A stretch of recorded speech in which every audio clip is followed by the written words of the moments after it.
레몬물을 매일 30일 동안 마신다면 과연 어떤 변화가 일어날까요? 생각보다 놀라운 효과들이 있을 수 있습니다. 그리고 영상 마지막에는 어떤 상황에서 레몬물을 꼭 마셔야 하는지도 함께 알아보겠습니다. 레몬물이 신장결석, 암, 심장병 등 여러 문제에 좋다고 알려져 있으며 체중 감량 불안과 우울 완화, 빈혈 감소, 소화 개선간, 해독 콜레스테롤 저하, 심혈관 질환 예방에도 효과가 있다는 말이 많습니다. 그래서 오늘 영상에서는 이 주장들 중 어떤 것은 신뢰할 수 있고 어떤 것은 조금 거리를 두고 봐야 하는지를 함께 살펴보겠습니다. 신장결석 이야기부터 꺼내볼까요? 사실 신장결석의 주된 구성 성분은 칼슘과 옥살산입니다. 그런데 레몬에는 구연산, 즉 시트르산이 풍부하게 들어있습니다. 이 시트르산은 옥살산과 결합하여 그것이 몸 안에서 결석으로 굳기 전에 바깥으로 배출되도록 도와주는 역할을 합니다. 결과적으로는 신장결석이 생기는 걸 막아주는 기능을 한다고 볼 수 있죠. 하지만 여기서 중요한 점이 있습니다. 그 정도 효과를 보려면 그냥 물에 살짝 짜 넣은 레몬 한 조각으론 부족합니다. 예를 들어 신장결석 문제가 있다면 레몬즙을 마시는 습관은 분명 도움이 될 수 있습니다. 다만 어느 정도 양이 필요하냐면 농축된 레몬즙을 반 컵 정도는 마셔야 효과적인 구연산을 얻을 수 있습니다. 생각보다 많은 양 같지만 실제로는 그리 어렵지 않은 양입니다. 충분히 실천 가능한 수준이죠. 그래서 신장결석에 관해서는 가능성 있음이라고 표시해도 괜찮습니다. 단 레몬 한 조각을 넣은 물만으론 부족하다는 점은 기억해 두시는 게 좋겠습니다. 그렇다면 레몬물이 암을 줄이는 데에도 도움이 될까요? 어떤 연구에서는 레몬 속에 들어있는 식물 영양소가 특정 암세포를 죽인다는 결과가 있긴 했습니다. 하지만 그 실험은 시험관 안에서 진행된 것이었습니다. 그렇다면 여기서 중요한 질문이 생기죠. 실제로 사람 몸 안에서 이런 효과가 나타나려면 어떻게 해야 할까요? 어떤 양을 써야 했고 그 양을 사람이 섭취해서도 똑같은 효과를 낼 수 있을까요? 그리고 또 하나 생각해 봐야 할 점이 있습니다. 정말로 수십억 원을 들여가며 이런 연구를 하는 이유가 단지 레몬 농장 주인들을 돕기 위해서일까요? 제 생각에는 그렇지 않습니다. 실제로는 레몬 안에서 특정 성분 하나만 뽑아내고 그걸 대량 생산해서 약처럼 팔기 위한 목적일 가능성이 높습니다. 즉, 실험에서 사용된 성분의 농도는 우리가 단순히 레몬물을 마셔서 얻을 수 있는 양보다 훨씬 많다는 뜻입니다. 그래서 제 개인적인 판단으로는 이 부분에는 물음표를 달아두는 게 좋겠습니다. 하지만 그렇다고 해서 레몬물이 몸에 해로운 건 아니니 마셔서 손해볼 일은 전혀 없겠죠.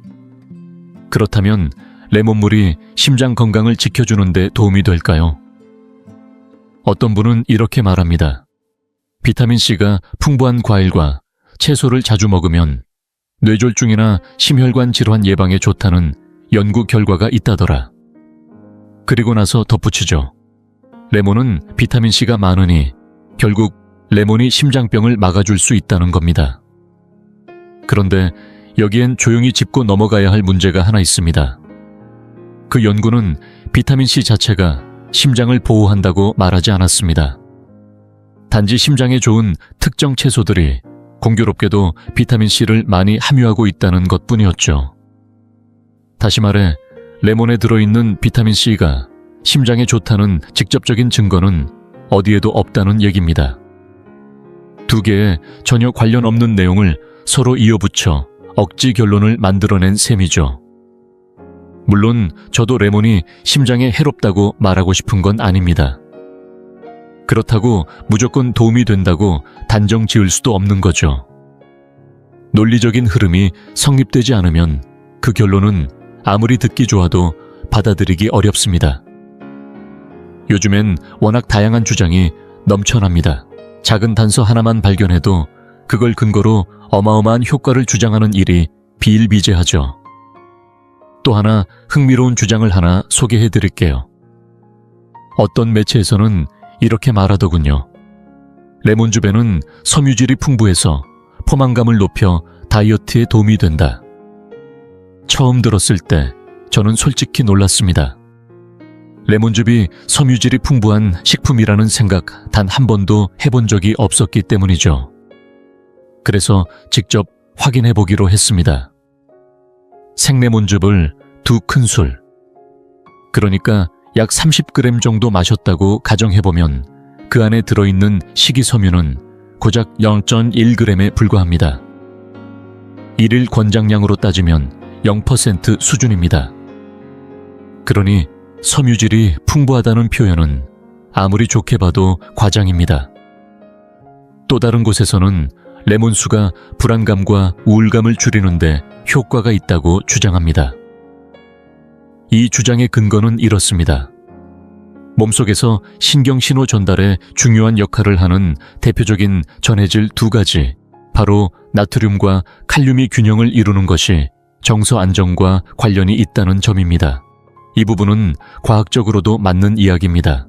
실제로 체내 칼륨 수치가 극단적으로 낮아지면 신경 전달 이상이나 근육 경련 피로감 같은 증상이 나타날 수 있죠. 하지만 그런 증상이 나타나려면 혈중 칼륨 농도가 정상 범위인 3.5에서 5.2를 크게 벗어나 3 이하로 떨어져야 한다는 점도 함께 알아야 합니다. 이렇게까지 심각한 칼륨 부족은 사실상 거의 없습니다. 제가 지금까지 수백 건 이상의 혈액 검사를 보아왔지만 4 아래로 떨어진 수치는 단 한 번도 본 적이 없습니다. 그런데도 어떤 사람들은 레몬에는 칼륨이 많고 따라서 레몬수가 우울증과 불안을 완화시킨다고 주장합니다. 그럴듯하게 들릴 수는 있지만 먼저 짚고 넘어갈 것이 있습니다. 첫째, 칼륨 부족이 우울증이나 불안의 원인이 되는 경우는 원인 리스트를 뽑는다고 해도 50위 안에 들기 어려울 만큼 드물다는 사실입니다. 그럼에도 불구하고 그 주장이 사실인지 다시 한번 확인해 보기로 했습니다. 이번에는 레몬즙의 양을 2배로 늘려 한 60g 정도, 즉 4분의 1컵을 마셨다고 가정해 볼까요? 그 안에 들어있는 칼륨 함량은 62mg입니다. 들으면 꽤 있어 보일 수도 있지만 실제로는 일일 섭취 권장량의 1%에 불과합니다. 이 수치를 보면 레몬은 칼륨이 풍부하다는 말이 왜 무리수인지 알 수 있습니다. 게다가 그것이 우울증을 치료하거나 완화할 수 있다는 주장은 솔직히 말해 억측에 가깝습니다. 정말로 칼륨을 보충하려는 목적이라면 농축된 레몬즙을 3컵은 마셔야 큰 아보카도 1개 분량의 칼륨을 섭취할 수 있습니다. 솔직히 어떤 걸 선택해야 할지 대답은 이미 나와 있죠. 만약 당신이 정말 심각한 수준의 칼륨 결핍으로 불안감이나 우울 증상을 겪고 있다면 그때는 음료로 해결할 수 있는 수준이 아닙니다. 의학적으로 권장되는 수준의 치료용 용량을 확보해야겠죠. 하루 권장량 100%를 채우기 위해서는 무려 4.6리터, 즉 1.2갤런의 농축 레몬즙을 마셔야 합니다. 그 정도의 양을 마셨다면 몸속에 들어오는 당분만 해도 무려 3-17g의 탄수화물과 100.16g의 설탕을 함께 섭취하는 셈이 됩니다. 정말로 그렇게 마셨다면 그 용기에 담긴 레몬보다 당신의 인내심에 더 큰 박수를 보내드리고 싶습니다. 하지만 조심스럽게 말씀드리자면 레몬물에는 정말로 눈여겨볼 만한 가능성이 몇 가지 존재합니다. 물론 기적처럼 무언가를 고쳐주는 건 아닙니다. 하지만 그 안에 들어있는 성분이 우리 몸 안에서 어떤 역할을 하는지를 제대로 이해하게 되면 왜 레몬물이 빈혈을 완화하고 소화를 돕고 심지어 간을 정화하는 데까지 영향을 줄 수 있는지를 자연스럽게 받아들일 수 있습니다. 콜레스테롤 수치를 낮추는 데도 기여할 수 있고 더 나아가 체중 감량이나 심장 건강에도 긍정적인 영향을 줄 수 있다는 이야기도 그 흐름 안에서 충분히 설명이 됩니다. 우선 가장 먼저 살펴볼 부분은 빈혈입니다. 레몬의 풍부한 성분 중 하나인 시트르산 이름 그대로 산성 물질입니다. 산성이라는 것은 곧 pH 수치가 낮다는 뜻인데, 이 pH는 우리 몸 안에서 각종 소화 신호를 유도하는데 매우 중요한 역할을 합니다. 즉, 시트르산이 들어오면 위에서 염산 분비가 더 빨라지고 그에 따라 위의 산도가 평소보다 훨씬 빠르게 낮아지게 됩니다. 위가 더 빨리 산성 환경으로 바뀌면 철분의 흡수율이 향상됩니다. 특히 채식을 위주로 하는 분들에게는 이 부분이 굉장히 중요합니다. 식물성 식품에 들어있는 철분은 비햄철이라고 불리며 동물성 식품에 들어있는 햄철에 비해 흡수가 훨씬 어려운 구조를 가지고 있기 때문이죠.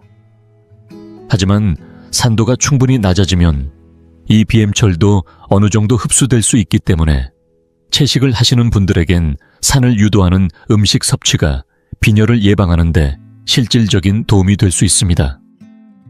그런데 여기서 끝이 아닙니다. 이렇게 생성된 산은 소화작용에까지 영향을 미치며 우리 몸의 또 다른 중요한 반응을 유도하게 되는데요. 바로 콜레시스토키닌이라는 호르몬이 활성화됩니다. 이 호르몬은 담낭, 즉 쓸개를 자극해서 움직이게 만듭니다. 그 결과 담즙이 분비되고 담즙은 지방을 분해하는데 핵심적인 역할을 하죠. 위에서는 단백질 분해 효소인 펩신을 활성화시키기 위해 산이 필요하고, 담낭에서는 지방을 녹이는 담즙이 필요합니다. 레몬의 산 성분이 이런 일련의 과정을 촉진해주면서 단백질과 지방 모두를 효과적으로 소화할 수 있는 여건을 만들어주는 셈입니다. 여기서 흥미로운 점이 하나 더 있습니다. 담즙은 단순히 지방만 분해하는 게 아니라 간에서 처리된 지방성 독소들을 물에 녹을 수 있도록 바꿔서 몸 밖으로 배출하는 경로가 되어준다는 겁니다. 간은 지방에 녹는 해로운 물질들을 무해한 형태로 전환시켜 담즙에 실어보냅니다. 이 담즙은 쓸개에 저장되었다가 콜레시스토키닌의 자극으로 한꺼번에 분출됩니다. 이처럼 담즙은 두 가지 역할을 동시에 합니다. 지방을 분해하는 동시에 간에서 발생한 독소를 외부로 배출해주는 통로가 되는 것이죠. 그런데 만약 위산이 부족하거나 콜레시스토키닌이 제대로 분비되지 않는다면 어떻게 될까요? 쓸개는 게을러지고 담즙은 고이게 됩니다. 그러면 간이 독소를 버릴 곳이 없어지면서 간 내부 순환까지 정체되는 현상이 생깁니다. 결국 이런 과정을 막기 위해서라도 위산을 유도하고 담즙 분비를 촉진하는 건 굉장히 중요합니다. 이 동일한 메커니즘은 콜레스테롤 조절에도 영향을 줍니다. 담즙은 콜레스테롤로 만들어지기 때문에 쓸개에 담즙이 고여 있고 비워지지 않으면 굳이 새로운 담즙을 만들 이유가 사라집니다. 이 상태가 반복되면 몸 안의 콜레스테롤 순환도 느려지고 수치가 조절되지 않게 됩니다.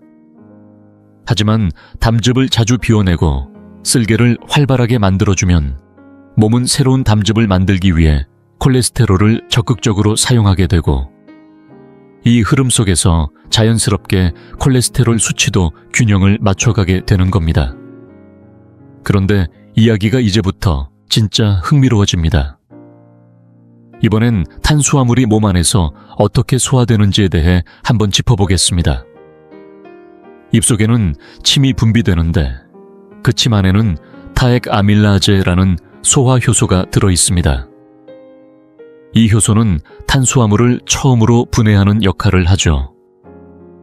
많은 분들이 이 효소는 씹을 때만 잠깐 작용하고 위에 들어가면 위산에 의해 바로 파괴된다고 생각하시곤 합니다. 하지만 실제로는 그렇지 않습니다. 위에서 산이 본격적으로 작용하기까지는 시간이 제법 걸릴 수 있습니다. 빠르면 30분, 길게는 1시간 이상 걸리기도 하죠. 그 시간 동안 입에서 내려온 타액 아밀라아제는 위 속에서도 계속해서 탄수화물을 분해하는 활동을 이어갑니다. 즉 빵처럼 순수한 탄수화물만 단독으로 먹을 경우 대부분의 탄수화물이 위에서 빠르게 흡수되어 혈당과 인슐린 수치가 급격히 올라갈 수 있다는 뜻입니다. 그런데 여기서 만약 신맛이 나는 성분, 예를 들어 레몬에 들어있는 시트르산을 같이 섭취한다면 어떨까요? 물론 여기서 빵을 꼭 먹어야 한다는 말은 아닙니다. 하지만 만약 그렇게 먹었다고 가정한다면 이 신맛이 위산 분비를 더 빨리 촉진시켜 타액, 아밀라아제의 작용을 앞당겨 멈추게 합니다. 그 결과 탄수화물의 소화 속도가 느려지고 혈당과 인슐린의 급격한 상승을 피할 수 있게 되는 것입니다. 이 한 가지만으로 당뇨를 고치거나 심혈관 질환을 완전히 해결할 수는 없습니다. 하지만 혈당의 급등락을 줄이는 데에는 매우 의미 있는 효과라고 볼 수 있습니다.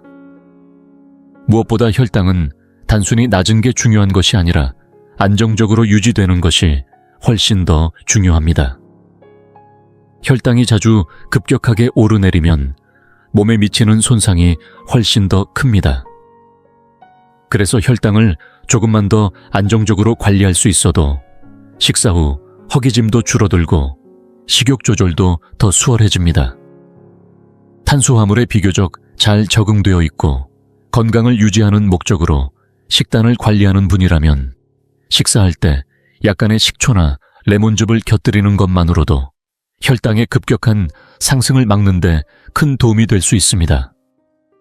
다만 이미 대사 건강에 문제가 있거나 당뇨를 앓고 있거나 탄수화물에 민감하게 반응하는 분이라면 이야기가 달라집니다. 같은 양의 탄수화물을 섭취했을 때 몸 안에서 생성되는 인슐린 양은 여전히 많기 때문에 소화 속도가 조금 늦어진다고 해도 결과적으로는 여전히 인슐린 부담이 큽니다. 그래서 이런 분들에게는 이 방법이 근본적인 해결책이 되기 어렵습니다. 그럼에도 불구하고 이 방식은 혈당을 조금이라도 안정시키는데 분명 의미가 있습니다. 특히 심장 건강이나 뇌혈관 질환 예방 측면에서 대사 균형을 잡아가는 데 도움이 되는 작은 습관이 될 수 있습니다. 그렇다면 마지막으로 레몬수를 하루도 빠짐없이 30일 동안 마시면 어떤 일이 벌어질 수 있을까요? 제가 찾아본 한 영상에서는 어떤 여성이 평생 체중 감량에 실패해왔다가 레몬수를 마시기 시작하면서 30일 만에 무려 9kg이나 감량했다고 말합니다. 그뿐만이 아닙니다. 그 영상에서는 한 캐릭터가 직접 등장해 30일 안에 눈에 띄는 변화가 생겼다고 설명하며 지금 당장 주방으로 가서 마법의 레몬 음료를 만들라고 권유합니다. 물론 저는 그 장면을 다소 재미있게 바라보긴 했지만 한편으로는 실제 사례도 있었습니다. 한 남성은 이렇게 말했습니다. 자신은 레몬수를 꾸준히 마시면서 3개월 동안 무려 10kg를 감량했다고요. 주당 약 0.8kg를 감량한 셈인데 정말 인상적인 수치입니다. 하지만 그는 단지 레몬수만 마셨던 건 아닙니다. 그는 스스로 말합니다. 레몬수와 함께 모든 가공식품을 끊었다고요. 이건 엄청난 변화입니다. 몸에 영양소가 거의 없는 인스턴트 음식 대신 진짜 음식을 먹는 것만으로도 건강은 눈에 띄게 달라지기 시작합니다. 또한 그는 하루 중 오후 5시 이후에는 아무것도 먹지 않기로 했다고 합니다. 이것이 바로 간헐적 단식입니다. 시간을 정해 식사하는 습관은 단순한 다이어트보다 훨씬 더 깊은 신진대사 회복 효과를 가져옵니다. 이 두 가지를 동시에 실천한 것만으로도 이미 그의 몸은 건강을 되찾기 시작한 셈이죠. 여기에 더해 그는 매일 유산소 운동도 병행했습니다. 걷기든 가벼운 달리기든 몸을 움직이는 것만으로도 대사율은 올라가고 노폐물 순환도 활발해집니다. 그는 이렇게 말합니다. 레몬수와 함께 이러한 생활 습관을 함께 실천하면 분명 눈에 띄는 변화가 찾아올 것이라고요. 저는 그의 말에 전적으로 공감합니다. 그가 했던 변화 하나하나가 바로 제가 이 채널에서 강조해왔던 것들이니까요. 진짜 음식 먹기, 시간 제한 식사, 꾸준한 운동, 그리고 그 모든 변화의 옆에서 레몬수가 자그마한 역할을 했던 것이죠. 그렇다면 정말로 레몬수가 변화에 직접적인 역할을 했을까요? 제 생각에는 했다고 봅니다. 아주 작고 마지막 조각 같은 영향이었겠지만요. 한 1%쯤 되는 그 조용한 변화 말입니다. 하지만 이걸 너무 과장해서 받아들일 필요는 없습니다. 중요한 건 전체적인 그림을 함께 보는 겁니다.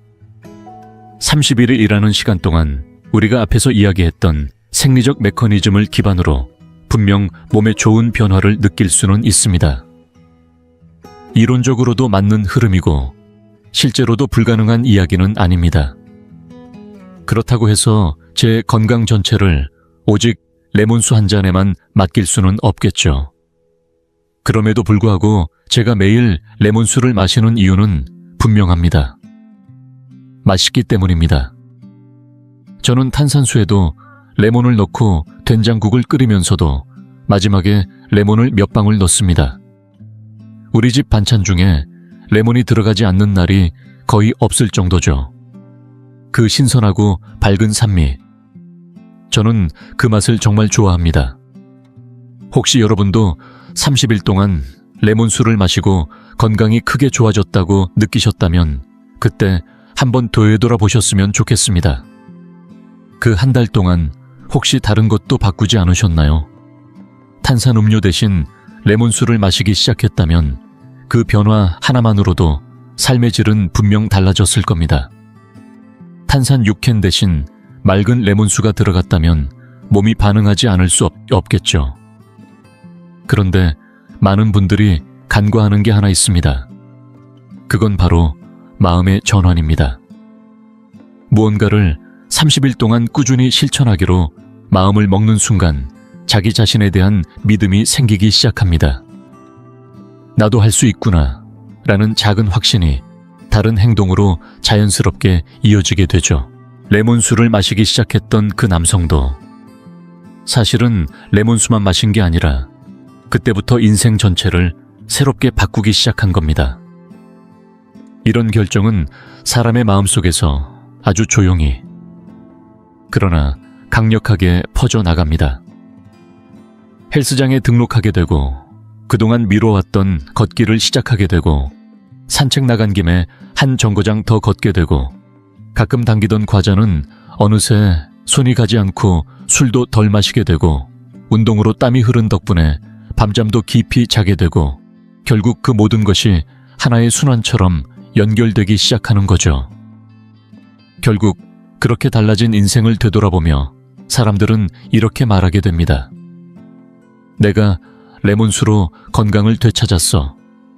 물론 여러분은 그보다 더 깊은 내막을 알고 계시겠죠. 레몬수가 바꾼 건 몸이 아니라 마음이라는 걸요. 오늘 영상이 마음에 드셨다면 꼭 추천해드리고 싶은 또 다른 영상이 기다리고 있습니다. 몸의 원리를 이해하면 건강이 쉬워집니다. 지금 구독 버튼 눌러주시고 알림 설정까지 해두시면 다음에도 삶을 지키는 이야기 절대 놓치지 않으실 겁니다.